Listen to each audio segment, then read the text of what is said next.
ఈనాడు తెలంగాణ రాష్ట్రంలో ప్రజాపాలన 2 సంవత్సరాలు పూర్తి చేసుకున్నాం.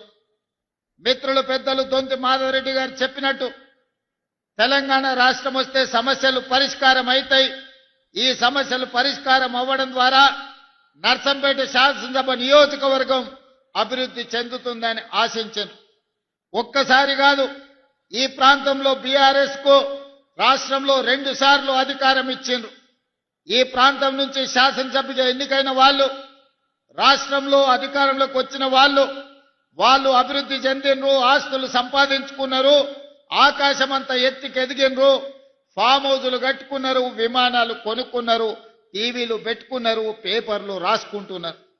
కానీ నర్సంపేట ప్రజల యొక్క జీవన ప్రమాణాలు మారలేదు. ఈ ప్రాంతంలో విద్యార్థులకు చదువుకోవడానికి బడులు రాలేదు.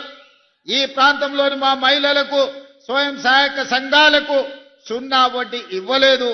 ఈ ప్రాంత రైతాంగానికి పండించిన పంటకు ఇంతకుముందు హెలికాప్టర్లో వస్తున్నప్పుడు మిత్రులు శ్రీనివాసరెడ్డి గారు అన్నారు, ఎక్కడ చూసినా వరి పంటలు, వరి కోతలే కనిపిస్తున్నాయి. ఈ ప్రాంతంలో వరి అత్యధికంగా పండిస్తున్నట్టున్నారు ఈ రైతాంగం అని. నేను గుర్తు చేయదలుచుకుని ఈ ప్రాంత వరి రైతాంగం పండించే రైతులకు ఆనాటి ముఖ్యమంత్రి వరి వేసుకుంటే మీరు ఉరి వేసుకున్నట్టే, ఒక్క గింజ కూడా కొనేది లేదు, మీ దిక్కున్న దగ్గర చెప్పుకోపోండి అని ఆనాటి ముఖ్యమంత్రి అన్నాడు. కానీ ఈనాడు ఇందిరమ్మ పాలనలో మీరు వరి పండించండి, మీరు పండించిన చివరి గింజ వరకు ఈ ప్రభుత్వం కొనుగోలు చేస్తుంది, మీరు సన్న వడ్లు పండించండి, 500 రూపాయల బోనస్ ఇచ్చి మిమ్మల్ని ఆదుకుంటాం, మీకు గిట్టుబాటు ధరనే కాదు వ్యవసాయాన్ని లాభసాటిగా చేస్తామని చెప్పి ఈనాడు మన ప్రభుత్వం నిర్ణయం తీసుకున్నది. ఆనాడు అన్నారు కాంగ్రెస్ అధికారంలోకి వస్తే రైతు బంధు బంద్ అయిపోతుందని, రైతు రుణమాఫీ అబద్ధాలని. నేను ఈనాడు గుర్తు చేయదలుచుకున్న రైతాంగానికి కాంగ్రెస్ వస్తే కరెంటు ఉండదని. ఇవాళ కాంగ్రెస్ వస్తే రైతులకు 24 గంటల కరెంటు ఉంది, కానీ గడిలలో పొంకనాలు పలికిన వాళ్ళ ఇండ్లలో కరెంటు లేదు. వాళ్ళకున్న కరెంటు మా కాంగ్రెస్ పార్టీ కార్యకర్తలు ఊడబెరికిండ్రు.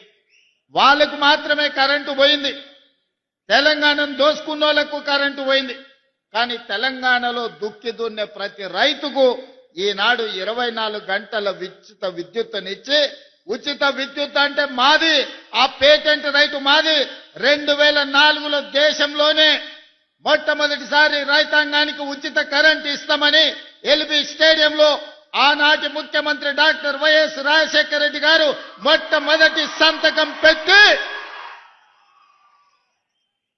రైతులకు ఉచిత కరెంట్ ఇస్తాం, వ్యవసాయాన్ని లాభసాటిగా చేస్తాం, రైతును రాజు చేసే బాధ్యత మేము తీసుకుంటామని ఆనాటికి ఉన్న రైతుల బకాయిలు 1200 కోట్లు మాఫీ చేయడమే కాకుండా వాళ్ళ మీద ఉన్న వందలాది క్రిమినల్ కేసులు ఎత్తేసింది.